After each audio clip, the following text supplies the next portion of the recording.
Saudara-saudariku yang terkasih dimanapun Anda berada, kembali lagi bersama kami GPIC OFM Indonesia.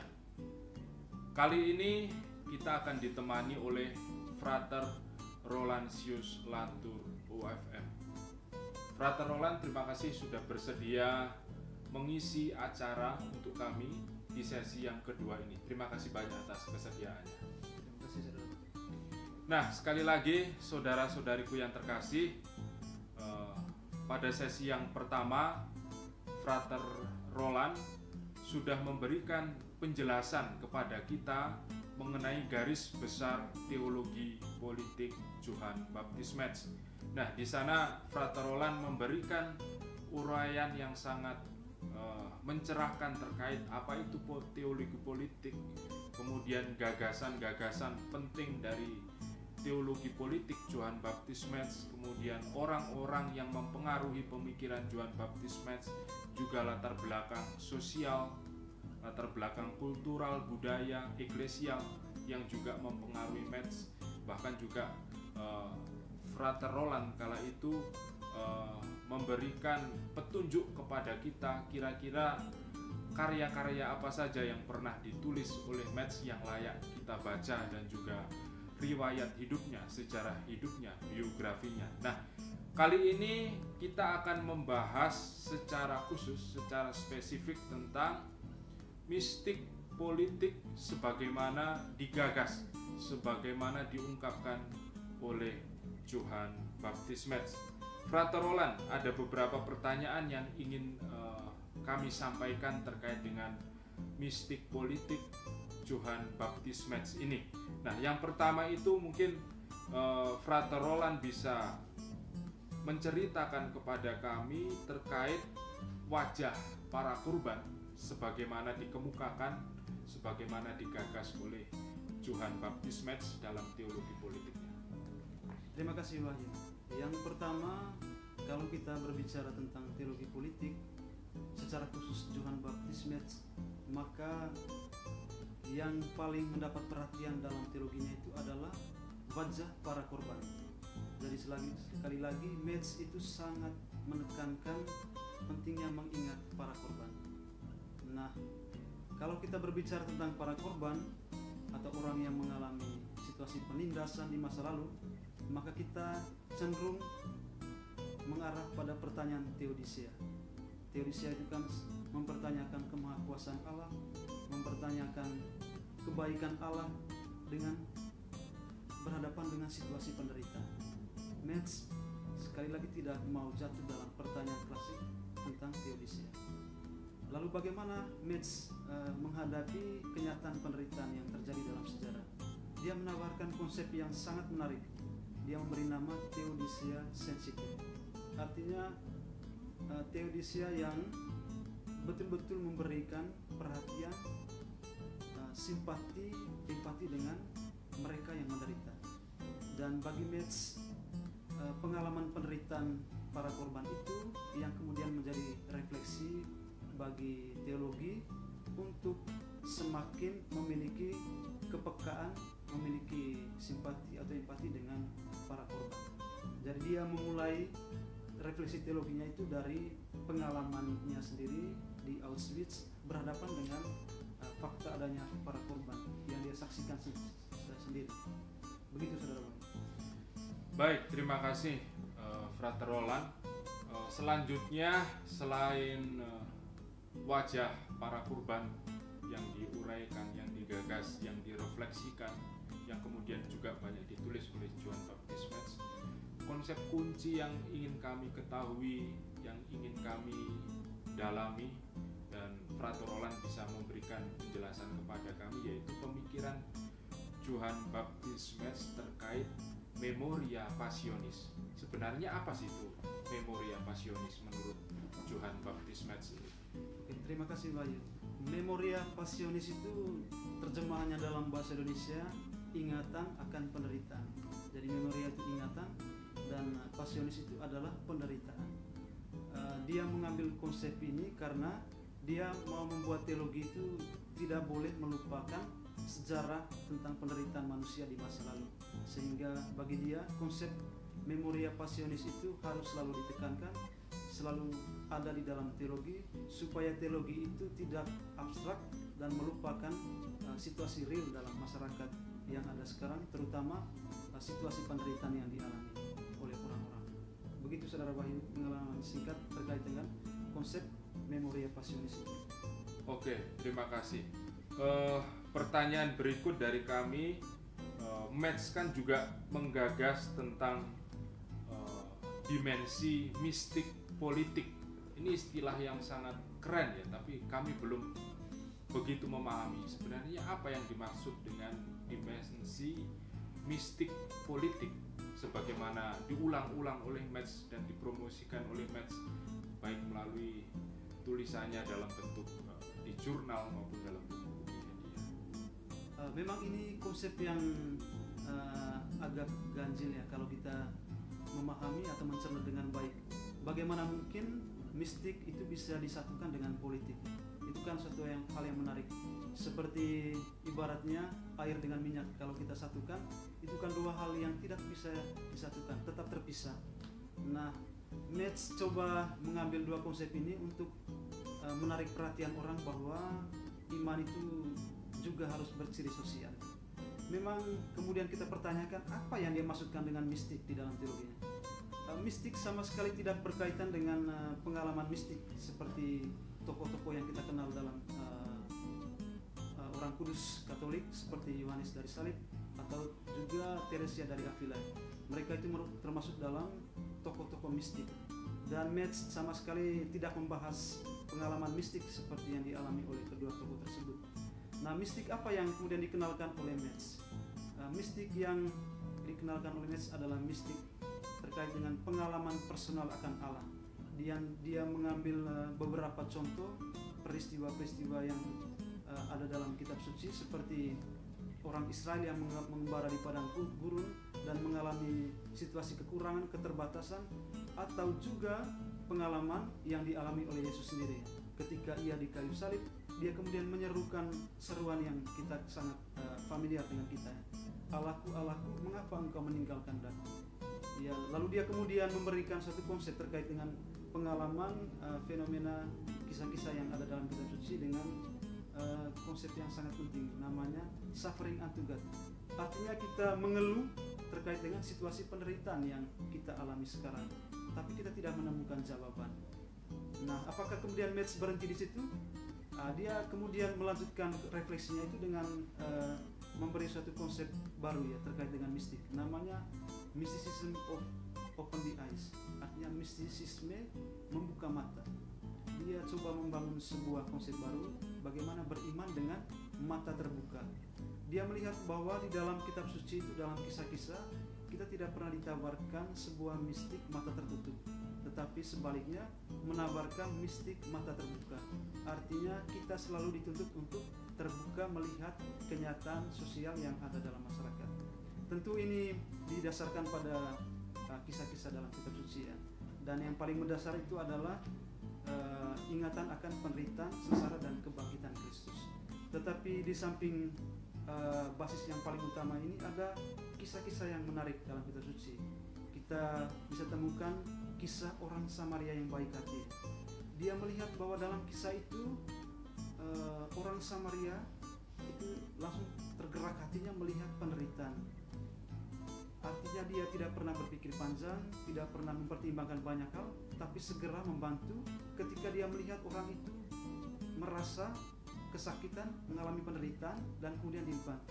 Itu kemudian hal menarik yang dia refleksikan. Lalu ada hal kedua yang kemudian juga dia temukan dalam kisah kitab suci, yaitu kisah tentang pengadilan terakhir. Di sana dia melihat ada kutipan yang sangat menarik. Bila mana kami melihat engkau lapar dan kami tidak engkau memberi makan, bila mana engkau haus dan kami tidak memberi engkau minum, bila mana engkau sakit kami tidak menjenguk, atau bila mana engkau ada dalam penjara dan kami tidak mengunjungi engkau, dan seterusnya. Jadi dia melihat bahwa perhatian kita terhadap orang-orang yang menderita dengan segala macam bentuknya itu yang memberi perhatian dalam teologinya. Jadi sekali lagi perhatian pada penderitaan itulah yang kemudian menarik bagi Metz ya. Sehingga mistik yang kemudian diperkenalkannya sekali lagi mistik mata terbuka ya. Beriman dengan mata terbuka. Lalu kemudian apa kaitannya dengan politik? Nah, mungkin nanti kita akan jelaskan lebih lanjut, tetapi kurang lebih politik itu sebenarnya dikaitkan dengan spiritualitas kita, bahwa doa itu selalu mengarahkan kita untuk bertindak sosial. Jadi berdoa itu tidak berarti bahwa kita kemudian mengalami kenyamanan dengan diri sendiri, tetapi doa itu menggerakkan hati kita untuk keluar dari diri sendiri, keluar dari zona nyaman, lalu melihat realitas sosial dan tergerak untuk membantu. Begitu Saudara Wahyu kurang lebih. Ya, terima kasih. Suatu penjelasan yang sangat lengkap ya, sangat jelas, sangat terang benderang untuk kita semua. Nah, pertanyaan selanjutnya dari kami itu tentang ini satu istilah yang juga menarik. Jadi Metz kan menggagas juga terkait hermeneutika politik tentang bahaya. Mungkin hal ini menarik karena kalau kita ngomong tentang hermeneutika kan kita berbicara tentang bahasa. Nah, ini Metz ini membahas juga tentang hermeneutika politik dalam kaitannya dengan bahaya. Ini kira-kira apa yang dimaksudkan oleh Metz? Kami ingin mendapat penjelasan dari Frater Roland. Oke, dia sebenarnya secara khusus berbicara tentang dangerous memory, atau dalam terjemahan bahasa Indonesianya memori berbahaya. Dari mana dia kemudian munculkan istilah ini? Itu dia temukan dalam Injil Thomas, memang Injil yang tidak masuk dalam daftar resmi kitab suci. Dia temukan suatu kutipan yang sangat menarik di sana. Siapa yang dekat dengan aku, dekat dengan api, barang siapa yang jauh dengan aku, jauh dari kerajaan. Dia memberi simbol api itu kemudian dengan tadi istilah bahaya. Artinya siapa yang dekat dengan Yesus berarti dekat dengan bahaya. Artinya ada begitu banyak risiko yang akan diterima. Sebaliknya orang yang semakin menjauh mencari kenyamanan, tidak mau repot dengan persoalan dunia, itu dia identikan dengan jauh dari kerajaan, jauh dari gambaran kerajaan yang kemudian digambarkan oleh Yesus itu sendiri. Dan memang dia melihat bahwa di dalam Injil itu para murid dituntut untuk mengambil resiko yang begitu banyak. Kalau kita lihat dibaca dalam Injil, justru dia memperlihatkan atau menunjukkan kepada murid itu jalan penderitaan, bukan suatu jalan kebahagiaan, bukan juga jalan menuju untuk mencapai sebuah kemuliaan, tetapi jalan penderitaan yang harus digumuli, yang terus diikuti oleh para muridnya sebelum mencapai kebahagiaan, sebelum mencapai suatu tahap kemenangan. Nah, itu kemudian dia munculkan hermeneutika bahaya supaya orang itu melihat situasi sekitar tidak cuek, orang tidak apatis melihat adanya sistem yang menindas orang, sistem yang membelenggu orang sehingga orang itu tidak bisa keluar dari situasi penderitaan. Itu yang dia maksudkan dengan hermeneutika bahaya.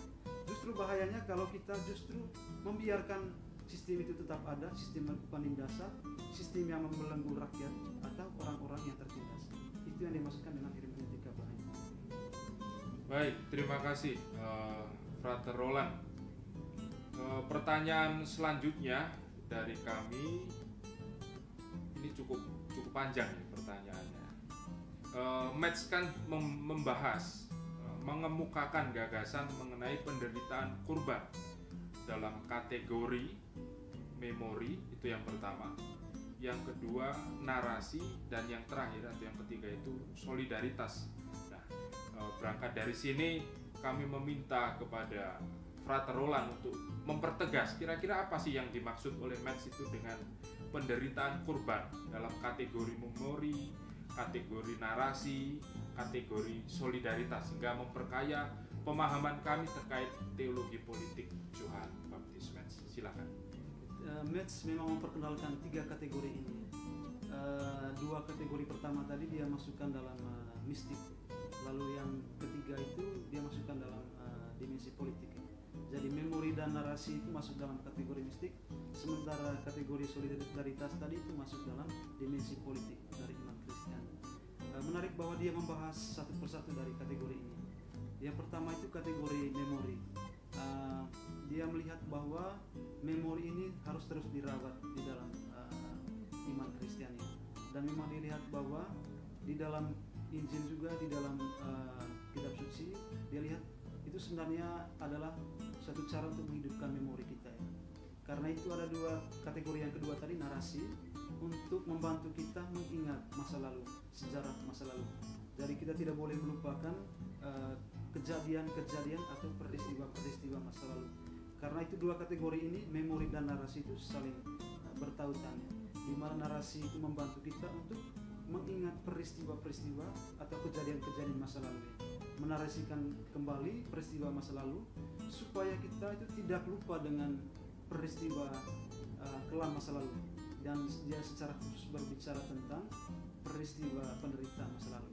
Kalau kita melupakan narasi penderitaan masa lalu, maka ada kemungkinan bahaya kisah-kisah yang sama itu, kisah-kisah kelam masa lalu itu akan terulang kembali di masa depan. Maka dengan itu Metz berwaspada, mewanti-wanti agar tidak terulang kembali pengalaman masa lalu itu. Sehingga dua kategori itu juga ditekankan dalam teologi.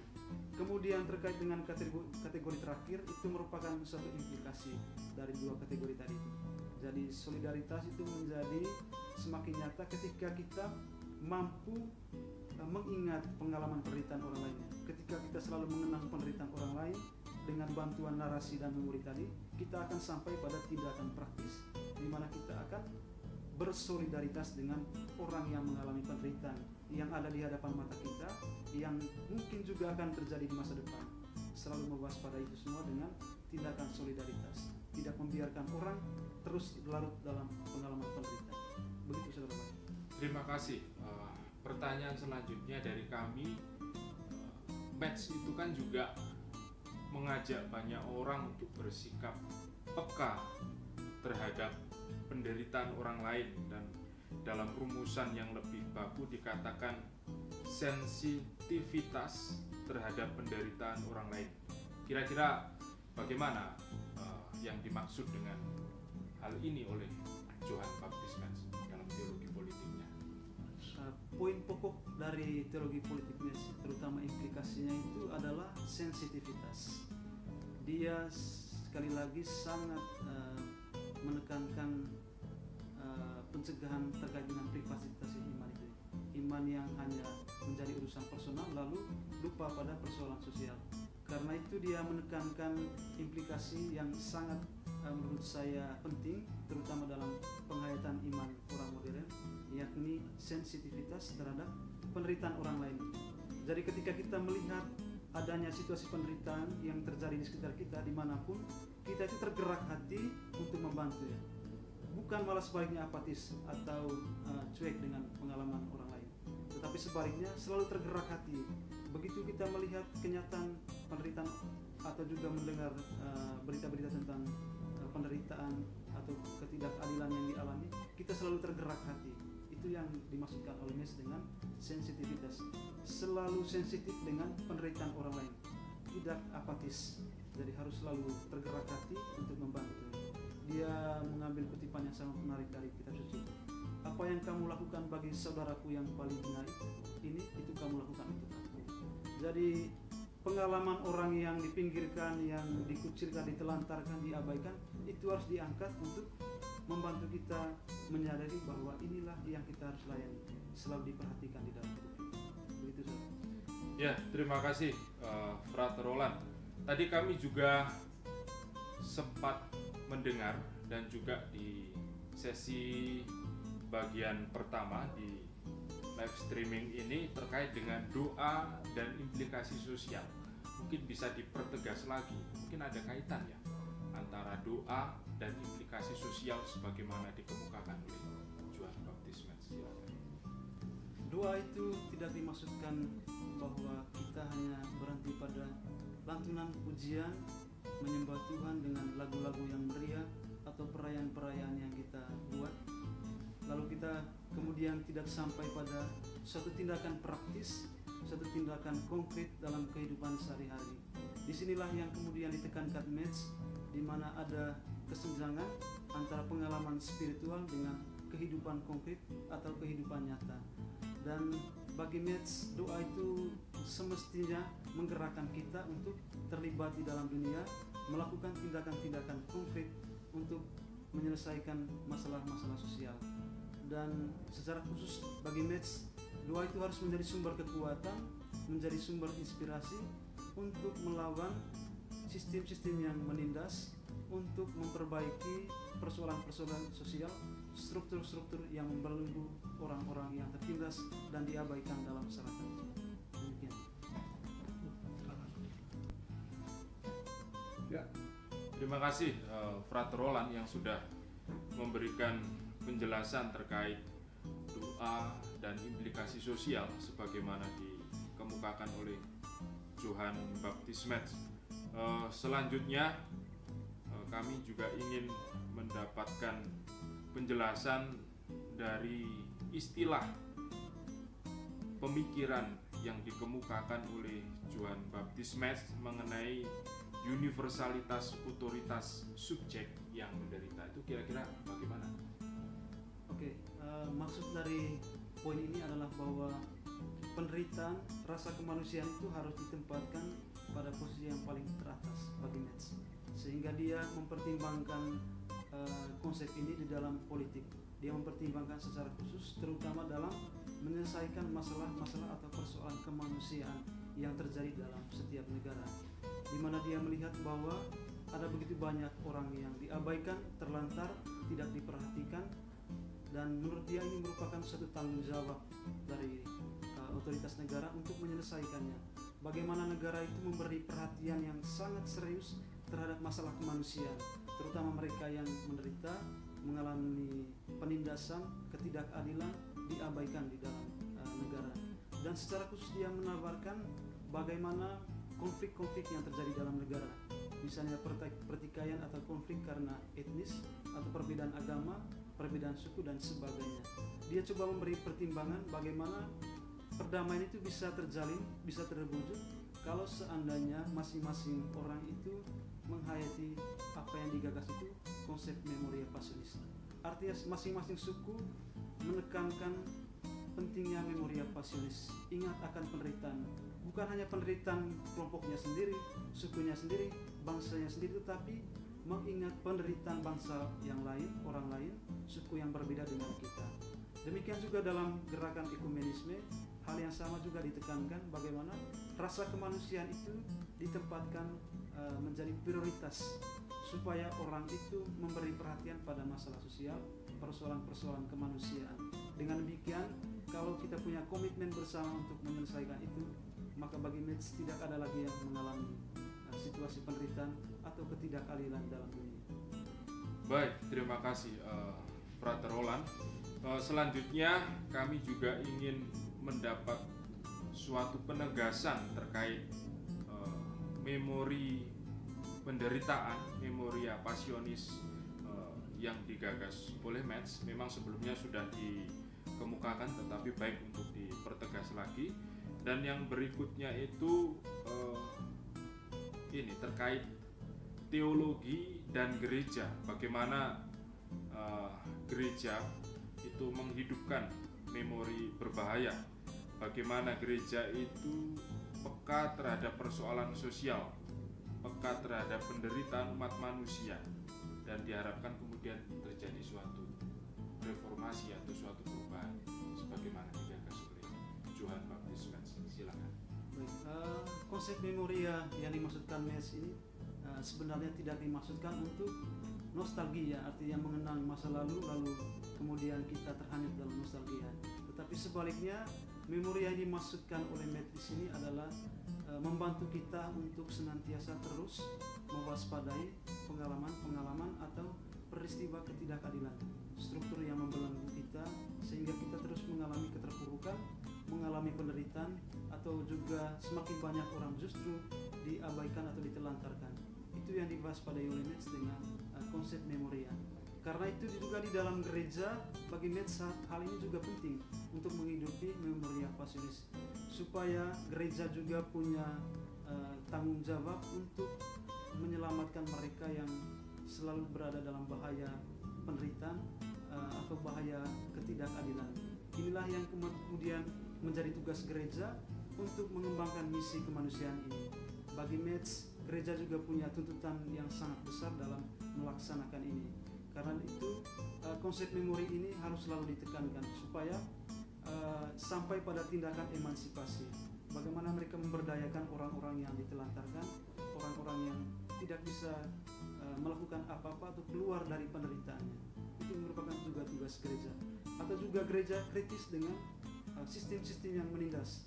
Di mana ada sistem totalitarianisme, di situ sebenarnya gereja punya peran, punya tanggung jawab untuk melawan sistem-sistem yang menindas.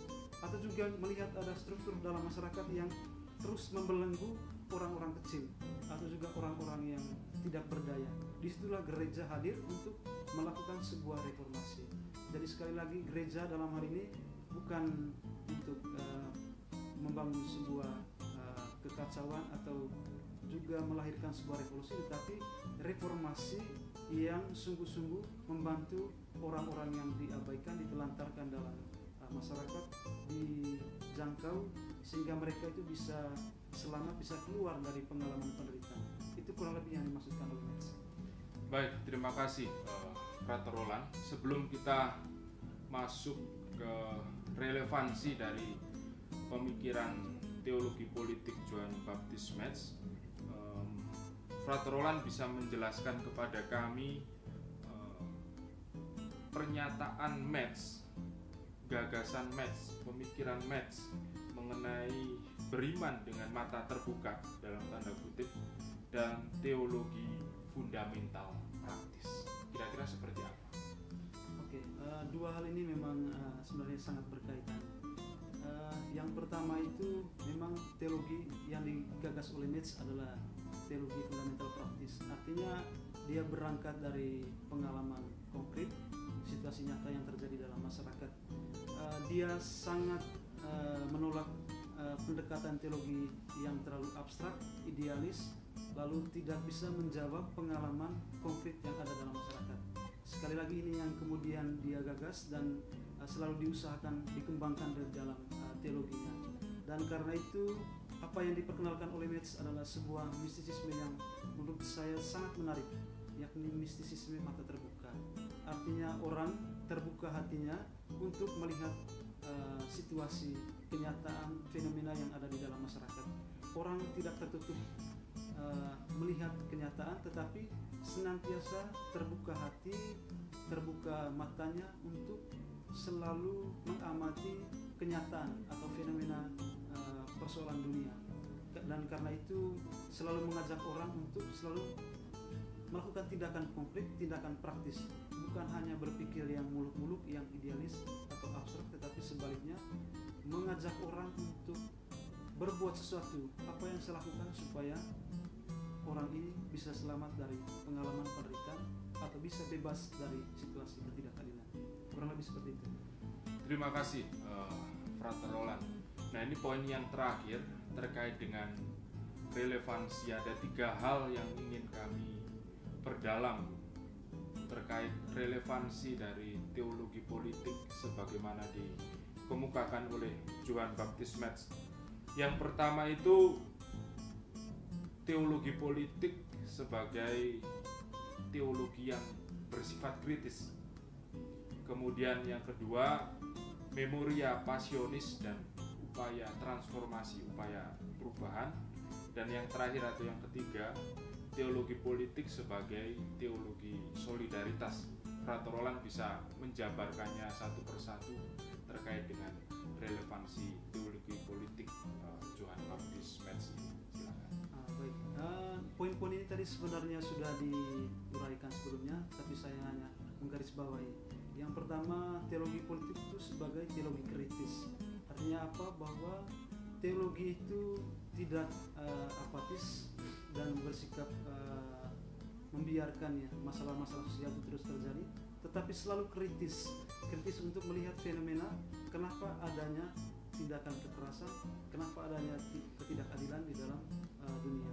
Dan itulah yang kemudian diajak oleh Metz dalam teologinya untuk selalu melihat fenomena-fenomena itu, menyingkapkan gejala-gejala apa yang menyebabkan struktur-struktur yang menindas, yang menyebabkan begitu banyak para korban di dalam dunia. Selalu kritis, selalu melihat, selalu terbuka hati untuk melihat fenomena-fenomena itu, lalu mengkritisi kenapa sampai terjadi demikian. Nah, itu yang pertama. Lalu yang kedua, memoria dan transformasi. Sekali lagi, ingatan akan penderitaan itu membantu kita untuk sampai pada tindakan nyata, tindakan konkret. Dan dalam hal ini tadi diberi contoh tentang reformasi dalam gereja. Artinya dengan mengingat pengalaman penderitaan yang terjadi di masa lalu, atau bahkan juga yang terjadi dalam masa sekarang, orang tergerak hatinya untuk bertindak sesuatu. Apa yang saya buat supaya mereka itu bisa bebas dari situasi penderitaan. Lalu yang ketiga, teologi politik sebagai teologi solidaritas. Nah, tidak lain sebenarnya teologi ini sebenarnya berbicara tentang solidaritas, bela rasa dengan mereka yang menderita. Artinya pertama-tama kita selalu bertindak karena kita punya rasa simpati, empati terhadap seseorang, sehingga kita kemudian mau supaya sama-sama dengan mereka mengalami penderitaan itu dan mau juga terlibat untuk membantu mereka keluar dari pengalaman penderitaan. Kurang lebih seperti itu. Ya, terima kasih. Tapi ini sebelum ditutup ada pertanyaan bonus. Kita kan hidup, bertumbuh dan berkembang di negara kita yang tercinta, Indonesia. Kira-kira pemikiran teologi politik Johann Baptist Metz ini relevan atau tidak dalam kancah hidup bersama di negara kita Indonesia ini? Pertama, saya kira sangat menarik teologi politik Metz dihadapkan dengan kenyataan atau persoalan-persoalan di Indonesia. Yang pertama tadi, konsep memoria itu menurut saya sangat penting, di mana ada begitu banyak korban-korban HAM yang tidak tertangani dengan baik dan sampai sekarang belum bisa diselesaikan. Dan menurut saya konsep memoria atau narasi yang diperkenalkan oleh Metz harus selalu dihidupkan dan selalu diperkenalkan supaya orang tidak lupa dengan adanya masa kelam dalam sejarah, dan itu harus selalu dihidupkan sehingga perjuangan mereka itu tidak pupus tetapi senantiasa terus didorong untuk tetap dihidupkan. Lalu yang kedua, ada kenyataan atau fenomena privatisasi iman. Saya melihat ada begitu banyak orang-orang muda yang kemudian apatis dengan persoalan politik, dan bagi saya itu merupakan suatu bahaya yang sangat besar. Kenapa? Karena ketika kita kemudian apatis dengan politik atau apatis dengan persoalan-persoalan sosial, kita akan kemudian cenderung membiarkan itu terjadi. Dan kalau kita membiarkan, maka hemat saya bisa saja struktur-struktur yang dibentuk dalam politik atau juga struktur-struktur dalam masyarakat terus membelenggu seseorang sehingga kita tidak bisa keluar dari pengalaman penderitaan, atau juga bisa terjadi masa-masa kelam dalam sejarah di mana ada begitu banyak yang ditindas, dibantai, terulang kembali di masa depan. Karena itu bagi saya kedua hal ini sangat praktis, di mana adanya memoria tetapi juga adanya suatu tindakan keterlibatan praktis untuk melihat dan menyingkapkan fenomena-fenomena penderitaan dalam dunia. Terima kasih saudara. Baik, terima kasih Frater Roland. Saudara-saudariku yang terkasih, dimanapun Anda berada, demikian uraian dari kami sesi yang kedua.